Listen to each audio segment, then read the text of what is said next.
Welcome to PolyCast, a civilization podcast focused on game strategy. DanQ. Makahlua. TheMeInTeam. QNL. With guest co-hosts MadDjinn. Quagmire.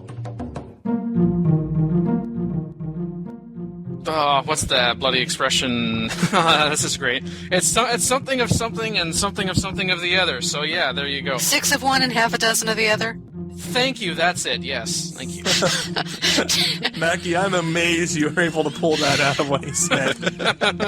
This is what happens when you work with me too long. Mackie was able to finish my sentence based on next to nothing to go on. Mackie's inside my head. I'm getting out of here, it's scary. Hey, welcome to PolyCast, episode number 107. This is MadDjinn, Mackie. I still need more caffeine. TheMeInTeam. Social policies with TheMeInTeam are never a mistake. QNL. Hello. Quagmire. Hey. And, of course, the best of the hosts, DanQ. Ooh. Objection. Fall back to gaming. It's always your friend. It won't nag you for playing too long either. No. Some do. I forget which one that did that, but it was kind of annoying. It's like, dude, you should take a break now. It's like, F you, game.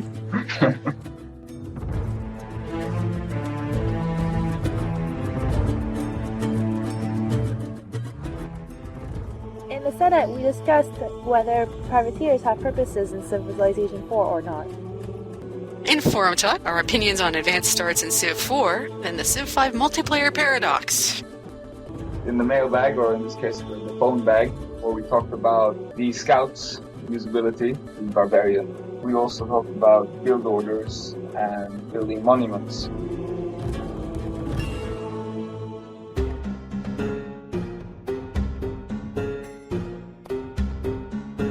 Welcome to the Senate, where we discuss game strategy.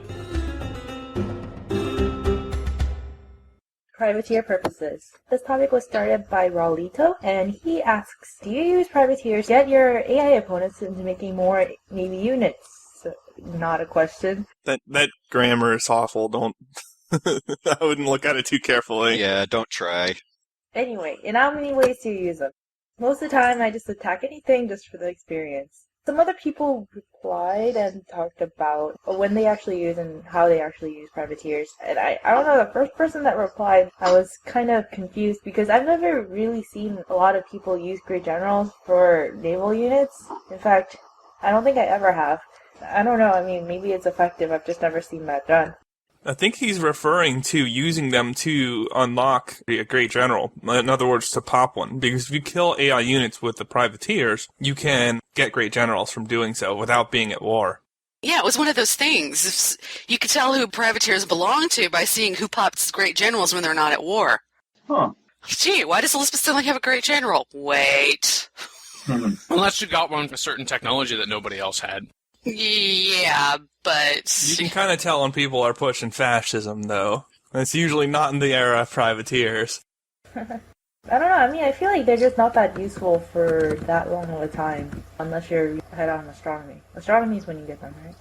Actually, astronomy and chemistry, which also unlocks frigates. And that's the reason that they're not very popular, is that you pretty much have to have a tech lead to make effective use of them, or they just get destroyed by frigates.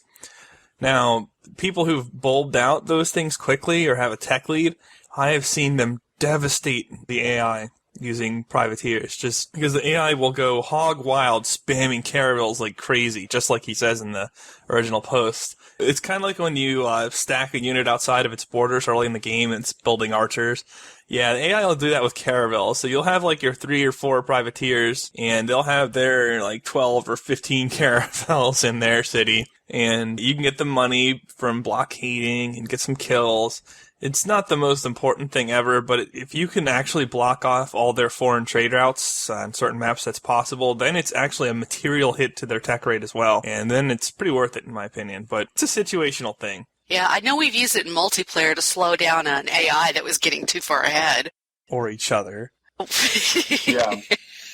I've seen privateers being used in Diplo games mostly, and they've sparked wars because people aren't sure where they come from, and they start protesting and eventually declare war on each other because they think player X is the one sending out privateers. The whole game actually had to stop and people had to take a break because they got so upset with it. Oh dear. Yeah. But isn't that part of the fun? Yeah, definitely. Depending on your definition of fun. I'm glad to hear that, because that's the whole purpose of the privateers in the game. And I'm glad to hear that that actually occurred in a multiplayer experience. That makes me smile, and I wish I were part of it.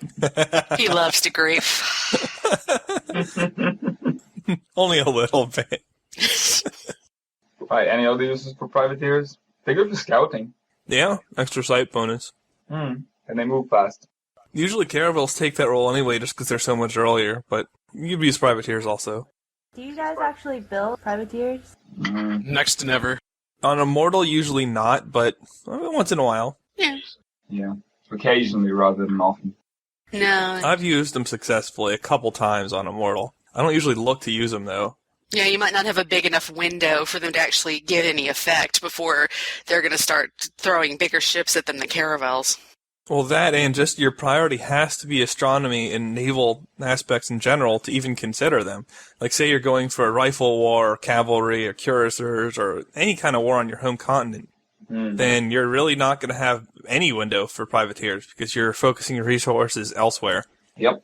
Maybe those who play on slower game speeds will find them to be more useful where the ages are drawn out. The tech lead is either you actually have a longer tech lead or because of people are at parity. If for some reason people aren't building frigates, then maybe you actually get to see them more often than not. But who wants to play on a slower game speed? I don't include myself in that category. So when I see a privateer, it's somebody else's, and I just want to destroy it.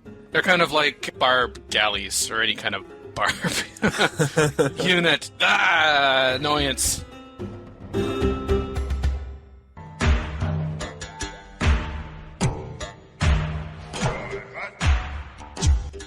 This is Forum Talk, where we investigate hot Civ issues in the forums.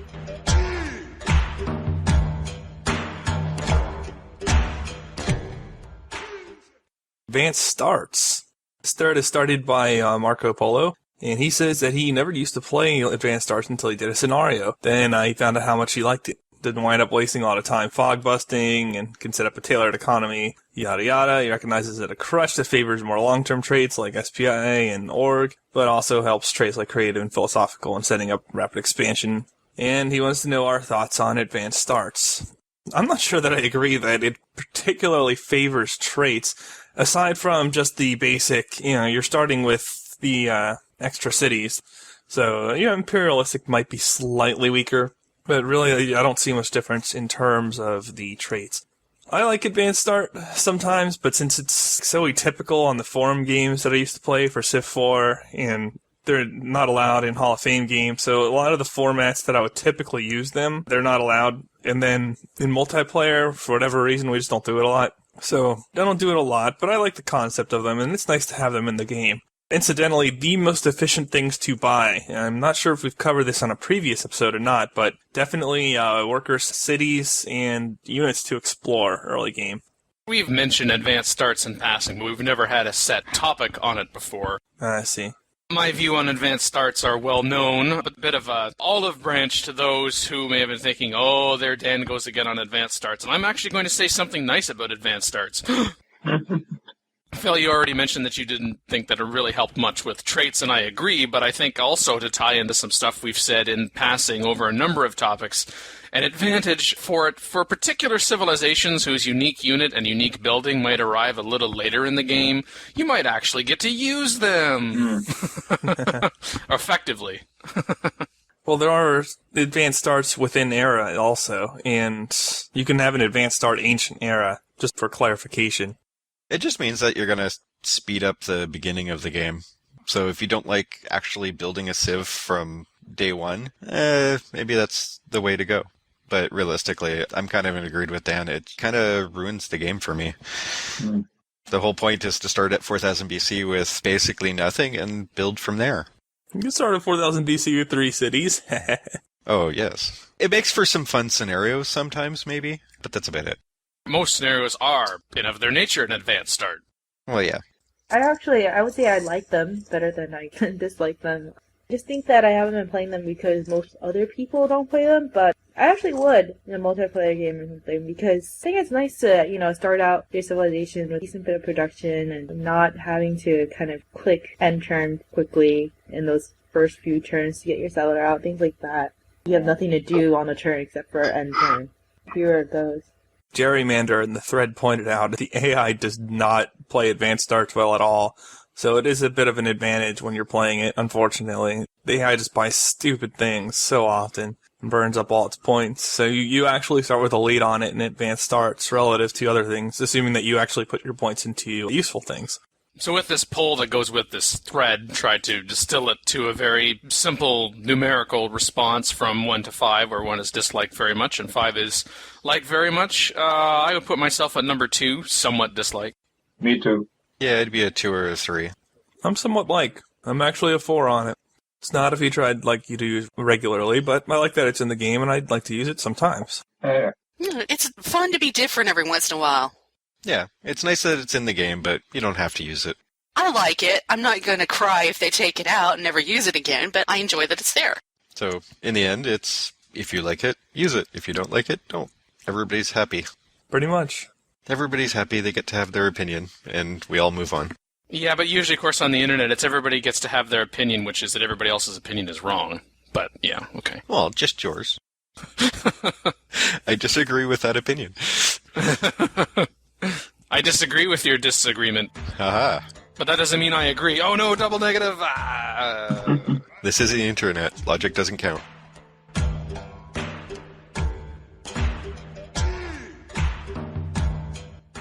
Let's go to the CivIV multiplayer paradox.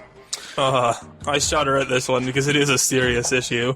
That the 1 unit per hex switch essentially ruined multiplayer. Don't get me wrong, gameplay-wise, tactically, I love it. It works great in single-player, but multiplayer, unlike single-player, is played out on simultaneous turns. This speeds up gameplay. Instead of everyone separately taking their turn, everyone moves at once, and there's usually a turn time enabled. Because of the simultaneous turns, there is often a race to see who could move a unit or stack of units first.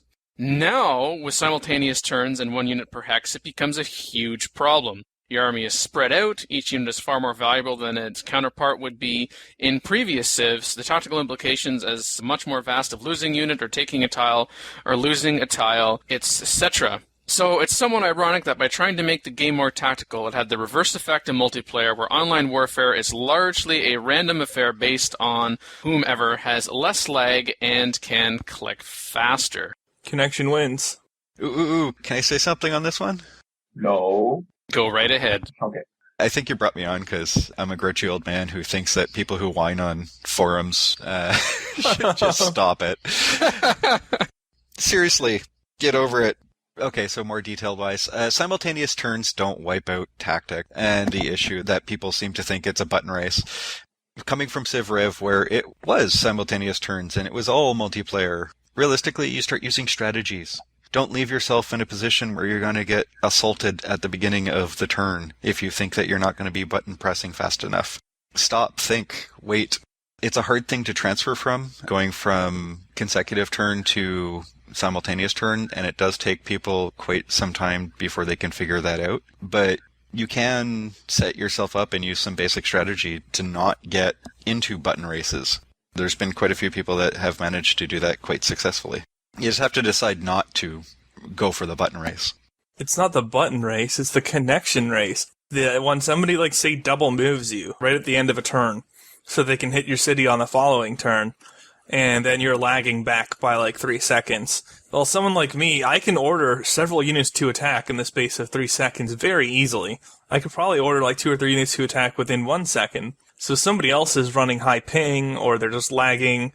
I could very easily declare war, and then on the following turn, take their city before they can react because of that. Yeah. And yeah, you can avoid that to an extent with strategy, but it isn't really the button click rate, which actually is a measure of skill, even though it's not the skill that you would look for in Civ. It's more the connection, and that's not a unique problem to Civ by any means. You play a first-person shooter with a half a second delay, and you're kind of screwed. Yeah. But I don't know that it's a huge problem, or it's a good problem that makes the game unplayable, but it's definitely an issue, especially with the way that you have a penalty when you're on flatlands, or when you have people who just happen to be trying the same thing at the same time on the same turn. It's going to happen. Well, I mean, what this guy's complaining about, he's complaining about a few things, but yes, lag is always an issue, no matter what the game, as you've already said. You'll just have to find a way to deal with your lag issue. I mean, yeah, multiplayer as a whole still needs more than a patch. It needs a severe rewrite. I think its biggest issue is game balance, just in terms of what the strong things to do are and how few things are viable. Well, it's on the forums quite often see people talking about connection issues, not being able to get in lobbies, not, this, that, and the other. All that too. That's all about the connection, and if you're having lag issues because, well, the multiplayer code is still somewhat using GameSpy, you're gonna have the problem. CivRev came out, no one could play multiplayer. At least you can play multiplayer for CivIV. It's an upgrade. Sort of. Why do they do that? I mean, honestly, like StarCraft comes out and there's no issue, and other games have had no problems. What are you talking about? Hmm? StarCraft came out, I couldn't play multiplayer for quite some time. StarCraft 2? Yeah. Really? I was able to get on right away. Me too. BattleNet didn't like my computer, and it was brand new. Didn't like the internet connection. Steam actually is twice as effective as BattleNet 2 for me. Huh. Connection-wise. I've never even heard of a problem. No, I haven't had trouble either. I've been thinking about this thread and this issue, and particularly the comparison back to Civilization 4, and I'm going to put out there that actually, as much of it seems that, for the most part, who clicks first is going to become better off, I would definitely argue that more in Civilization 4 as compared to Civilization 5. Partially because of the 1 unit per tile, but also partially because of zone of control. I have found that because of simultaneous turns, particularly now in Civilization 5, an advantage is actually to be watching for when someone has finished their turn, because of course they can't do anything else as compared to Civilization 4. They are locked. I actually found that I was getting ahead. It might be 2 steps forward and 1 step back, but hey, it's still 1 step forward by actually allowing the other player to do what they want to do first, and then for myself to move in and actually conclude the turn. Like, I'm going to actually let them go first. But then you're actually just playing turn-based. In one way? No, because you can set up click races that way, and if you know you have a better connection, you can absolutely hose somebody using that. Because, again, they can't do anything after the end of turn. I don't know why that's so true, because that would never been true before. And I don't see the benefit to locking people out of doing anything once they hit end turn. Again, bad coding. I'm going to wait. I'm going to let them do what they feel they need to do.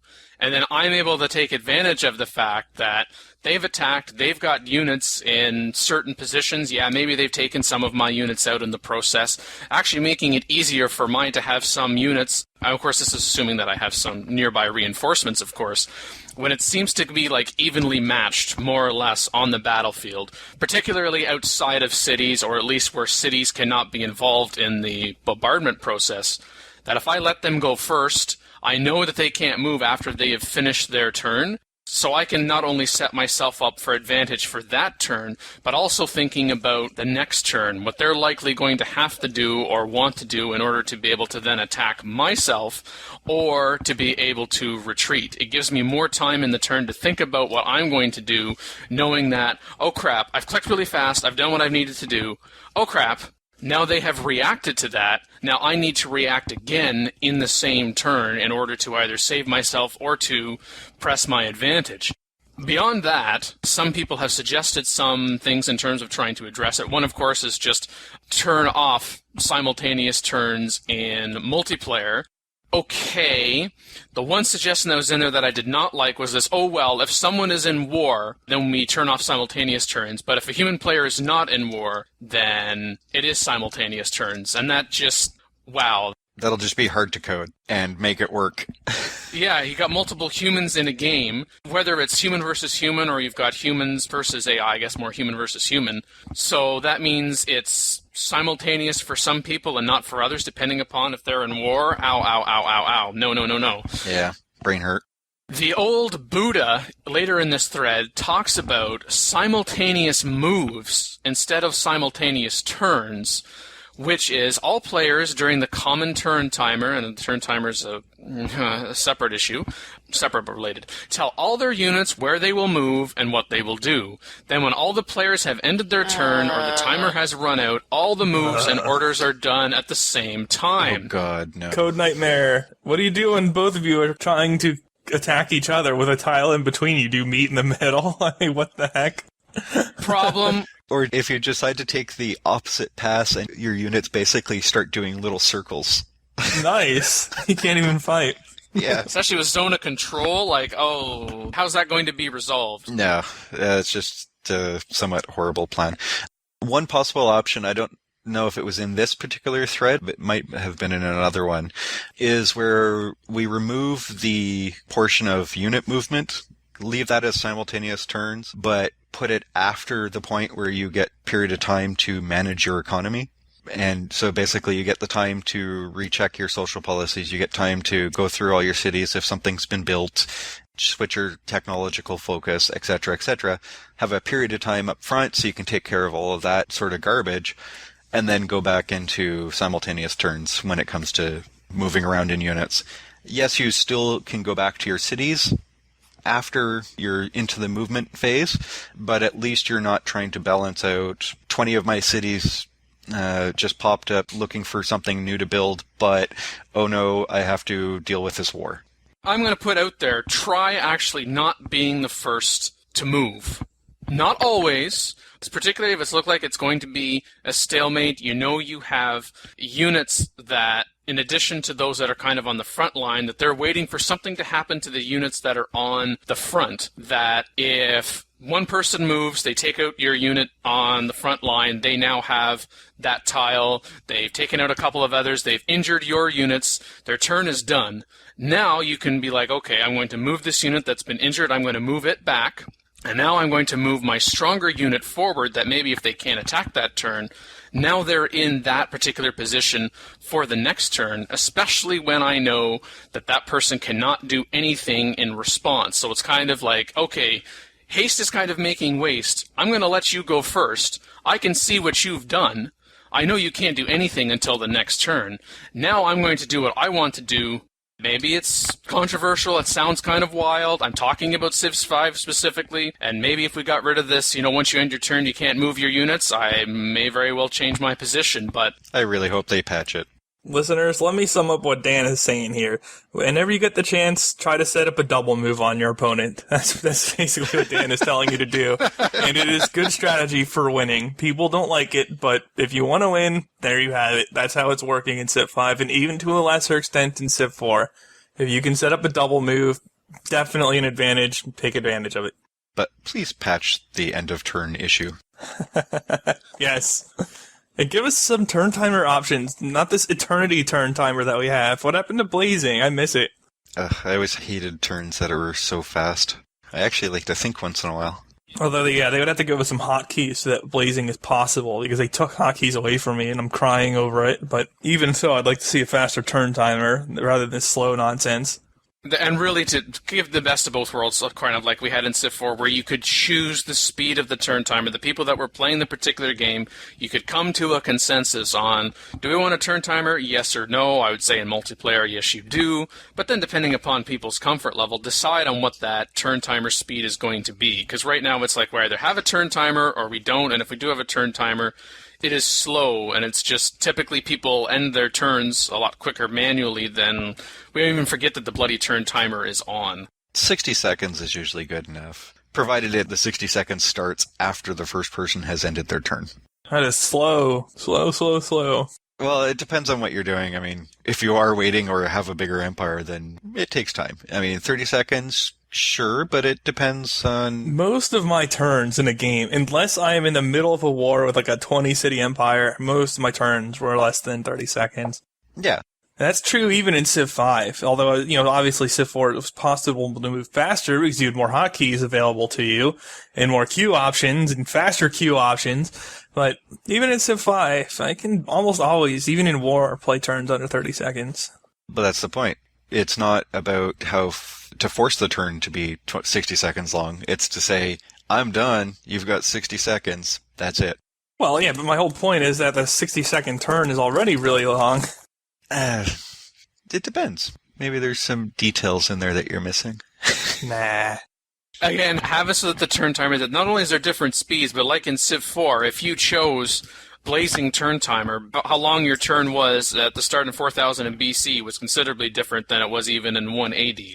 It would scale. And now, yeah, we can argue about what the formula is going to be. Oh gosh, that's a much bigger question than how we're going to decide how it's going to scale. But give us the speed difference and then allow that to change, get longer as the game progresses, because there's going to be more decisions that you're going to be having to make, typically. If you're obviously with a group of people that you're used to playing with, it's fairly straightforward to say, hey guys, don't go for a coffee. I think the other thing that this guy was talking about as a problem with multiplayer is 1 unit per hex, and I don't think we actually talked about it too much yet. Personally, 1 unit per hex, it's about strategy. I like it, and it's good for multiplayer. What was that? Quit your whining and deal with it? No, that was about simultaneous turns.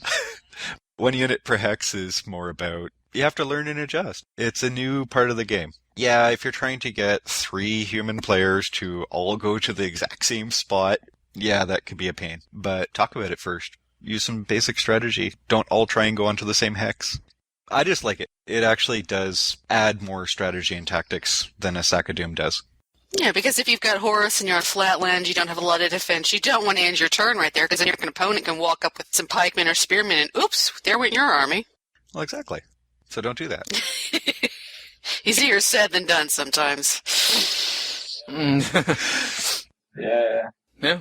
And I think that even also ties into what, as Phil summarized, the double moves thing that I was referring to before. When you know each unit, as the person who started this thread, let's mention his username again, or her username again, Deucematic, that each particular unit is more valuable than the other, especially when you recognize that, you go back to allow them to go first, and then you're able to, okay, yeah, this unit's on the front, it's going to be damaged, or it's going to be killed, or, yeah, my gosh, like my horse is on the front, it's been really injured, I want to be able to move that back so it's not, say, killed at the start of the next turn, and that person is, of course, thinking maybe they're going to be able to finish it off, but then they all of a sudden see, like, I finished my turn, what the heck happened? Like, I thought I was able to finish that unit off. Nope, it's gone, and now it's maybe been replaced with something else that's not a horse, and that attack's not going to work.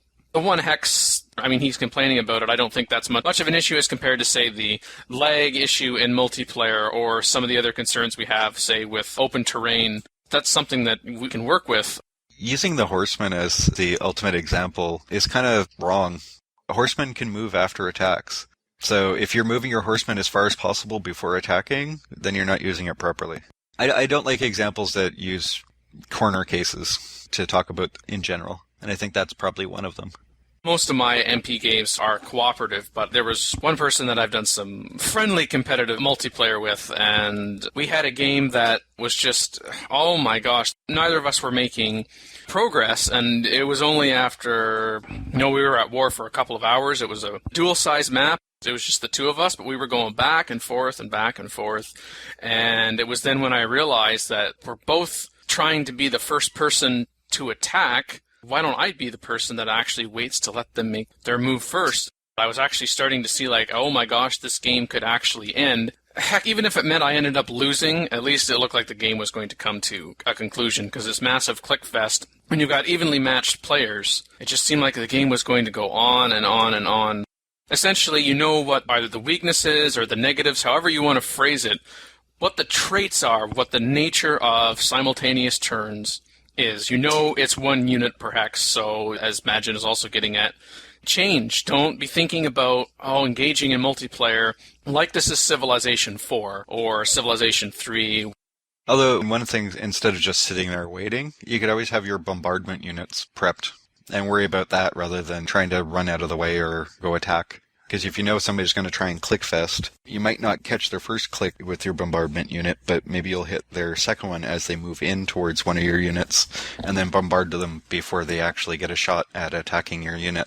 Yeah, very true. I say to anybody, multiplayer right now, Civilization 5, you're frustrated with the click fest, don't tell them that, you're not going to try to be the one that's clicking first. Let them think that that's what they're going to do. said, I'm going to put a wager out there that you may not be completely satisfied with the results, but you'll be more satisfied, at least, as compared to trying to be the first person to click, especially with lag issues. And I really didn't touch on lag issues when I was presenting my opinion, because I have been fortunately blessed with a decent internet connection, and also when we think about processing times of the game, with a decent computer to play on, whether I was talking about Civilization 4 or Civilization 5.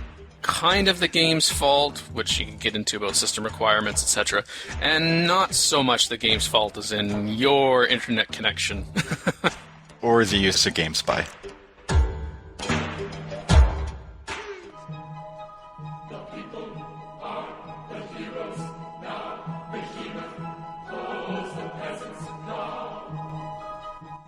Greetings from the Mailbag, where we address listener questions and comments.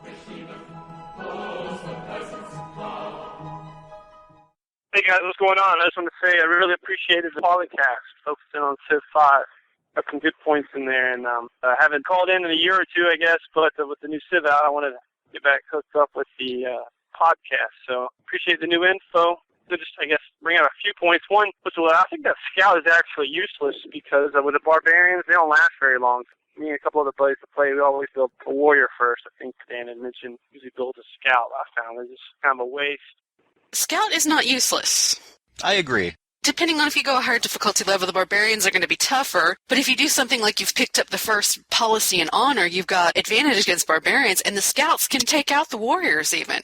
Sometimes. Yeah, sometimes. Not all the times. And the Scout has the advantage over the Warrior is that they move the same amount of moves over all terrain. Yeah. So there's the ruins you can get to faster. You don't want to build a whole army of Scouts, but you want at least one or two out in the beginning. Yeah, and you can finish them more quickly, too. Yes. As a Scout as compared to a Warrior. Those early turns, my. 5 turns, that's it. If it takes more than that, you forgot to set your production.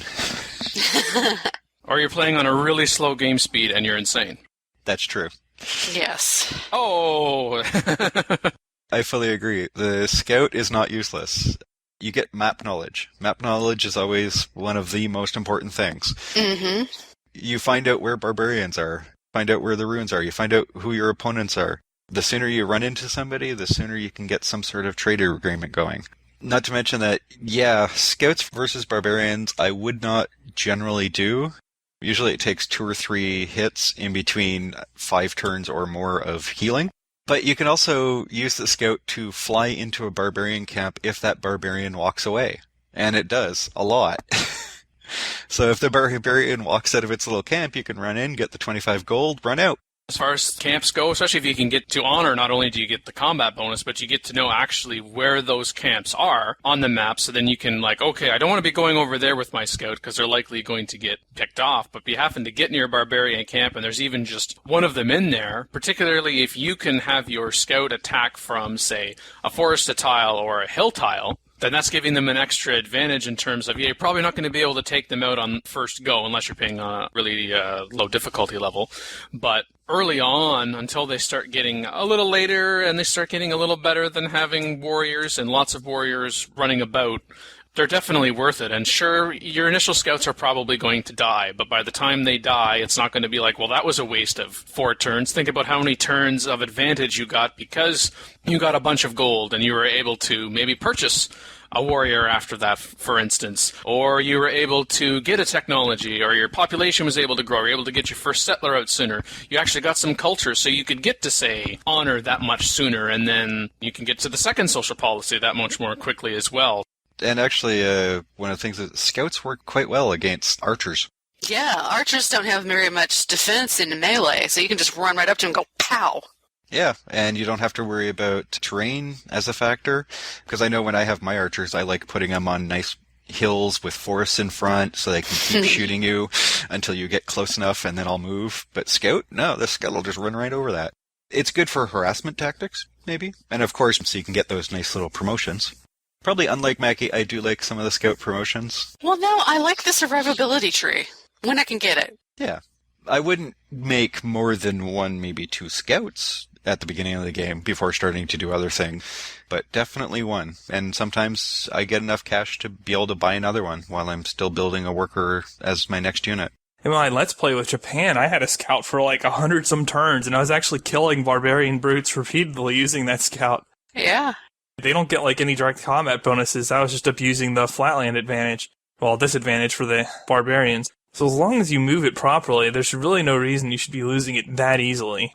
Yeah, don't make the mistake of, oh, I know, I'll build my warriors and I'll buy my workers. Oh, you only make that mistake once or twice. What, it costs that much? Oh, Yeah. Whoops. Buying a scout or buying a warrior, much easier. Okay, so we addressed that. One thing I would like to, if you don't mind, mention for the possible upcoming podcast is talk about the build order and when to settle. It's just interesting on a maybe small or standard map. How soon before you build that first settler? I'd be interested to get your panel's opinion on that, and something like I guess the build order, like when to build a monument. I guess it depends on what you're going for as far as the policy trees are concerned. But like just a general first maybe 30, 40 turns to games. What you guys think? Appreciate it. Boy, that's like the first 30, 40 turns of the game. Okay, well, I think we can talk about like the first turns of the game. Scout. Yeah. Tie into the last point. Scout, maybe a second scout, then probably your worker. Because you've got your warrior that you start with. So if you need any defense, you've got something. Yeah. If he hasn't wandered too far off. You want to take stock of what's in your immediate cultural border in terms of resources. Go for the technologies that are going to be able to then allow the worker to improve those resources. So as long as it's the time it's going to take me to get that technology means that the worker's actually going to be able to do something, I think that'll determine when you're going to be building your first worker. You may decide also, he talks about like a standard size map, right? Okay, so depending upon the type of map, and imagine you kind of got that too, you might want more than one scout because, oh, I've explored this direction, there's still more to go in that direction, let's have a look in another direction.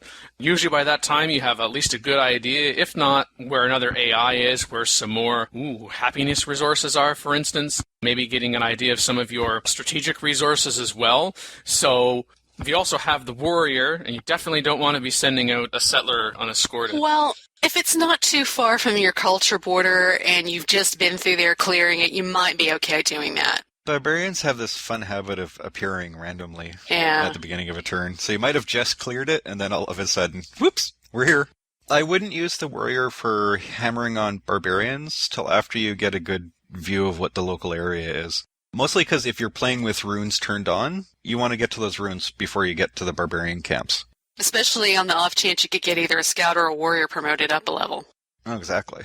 Or cash, or culture, or Yeah. population. Exactly. Yep. Now, granted, if you have runes turned off, like some people do like to do, map knowledge just is much better than hammering against a barbarian for a little while.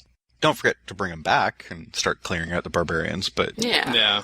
my personal build order that I think works fairly well is scout first, followed by worker. And while I'm building that worker, I'm teching mining, because I do love to chop forests and build mines really quickly. I can usually manage to get the 140 gold for another scout, so I'll do that if I get it early enough and there's another direction to go.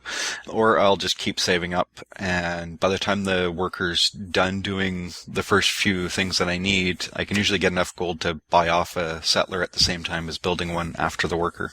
Go from 1 city to 3 where possible. But I also like to shoot the Great Library, and not just for Code of Laws like everybody else. I'm much more warrioristic. I will take the Great Library and go straight up ironworking, straight to Longswordsman, and run over your nice little happy river army. Longswordsman. Yeah, that's what the Great Scientist is for. That's steel, huh? You got all the way to steel that quickly? Yep. Nice. Because you can involve another great scientist or so as well, and all of a sudden you're already there very early. Yep, and warriors upgrade that tech tree, so, Yeah, that's pretty devastating. 18 attack person while you're running around with horses. My first 30, 40 turns, I'm thinking about an offensive army. I want animal husbandry. I want to know where my horses are, and I'll want to know more quickly if, of course, I have like a pasture that I could improve for, say, cow for food, or if I know there's an AI relatively near me because my scout has found them, then I want to know where the horse is. I'm going to plan for, if not the second, then certainly the third city. Hopefully the second, if I don't have horse already, is going to have horse of some description. Even if it's not enough for an offensive, hopefully it's enough for offensive, but even if it's not, then I can be using that to farm some additional experience by going after some more barbarians. Maybe try to find some still ever elusive ruins at that point, particularly if I'm finding barbarian difficulties and they're, for some reason, really going after my scouts. When to build a monument? For myself, a monument in the capital, typically no. But in my new cities, yes, because it's not going to be able to do much of anything typically when it starts. It's trying to grow. Of course, settling the city, I'm thinking, I can go out 3 tiles worth. I don't want to have to be buying that tile. I've got better use for my gold in the form of units, for instance. So I'd rather save that gold, not buy the tiles, have the monument there to help with the culture, not only for that, but also towards what the caller was getting at, as far as the policy trees are concerned. I will toss in a monument where possible, although it's not exactly high on my priority list right away with my capital. But I will eventually pick it up. Yeah, I'll work it in there reasonably early with the capital, but not too early. And it's nice to get the social policies, but you want to set up other things as well early in the game. When it comes to other cities, though, it's a pretty cheap way to get some tiles without buying them. Yeah, well, at least for the first probably 10 tiles, it's generally okay. Yeah. I find that the cost to get another tile straight through culture starts to get really expensive after the 10th one or so. That's why you build Angkor Wat. Or just ICS, because then you can't possibly need more than 10 border expansions. Then it doesn't matter. The caller, he didn't say what his name was. I mean, I know what his phone number is because it was associated with the call. So I'm not going to identify him by his phone number because he probably doesn't want a lot of people phoning that number. I'm not going to say it on the... Give us a social security number instead. I'm sure we can figure out who he is. I wasn't able to get that from his call. Bummer.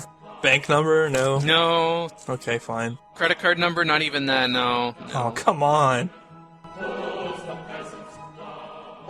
Call in today. In North America, the number is 301-637-7659. That's 301-637-POLY. In Europe, 44121-288-7659. That's 44121-288-POLY. You can Skype us at the PolyCast or email us at thepolycast@gmail.com. The only thing worse than being talked about is not being talked about. For more information on PolyCast, our sibling shows ModCast and RevCast, or about PolyCast in general, log on to the series' official website at thepolycast.net.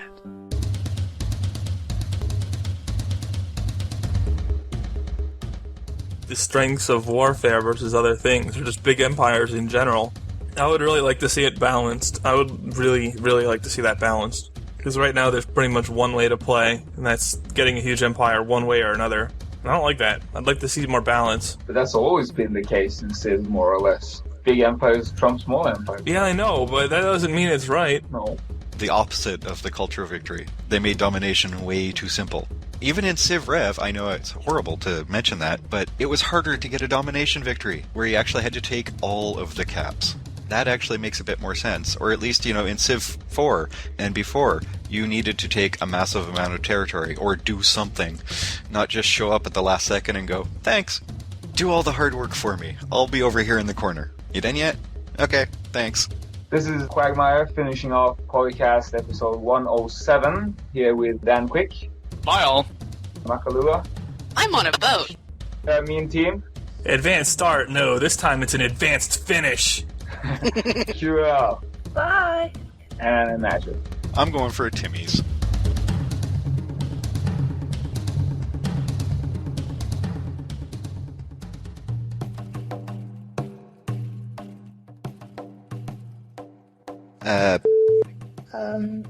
I go by Q now, actually. Yeah, that's her Skype handle, but that's not her forum handle. Whoops. Who's... Is that an earned nickname? Ooh, our Civ 4 topic. One of. Well, one that's interesting. Oh, well. Yes, of course. Just kidding. My view on advanced starts are well known, but this is a bit of a... well, I wasn't going to swear, but okay. Here with DanQ, Lyle, Makahlua. I'm on a boat. I forgot the other. I don't. I'm so distracted. That was awesome. What's the other name? QL. Bye. And that was all. Except for me. Guest co-host is left out. Bastard! Oh no. Well, everybody knows who you are anyway. Failure. Record date. November 6th, 2010. Civilization 4, Warlords and Beyond the Sword, sound clips, copyright Take-Two Interactive. Copyright Civilized Communication at civcom.net.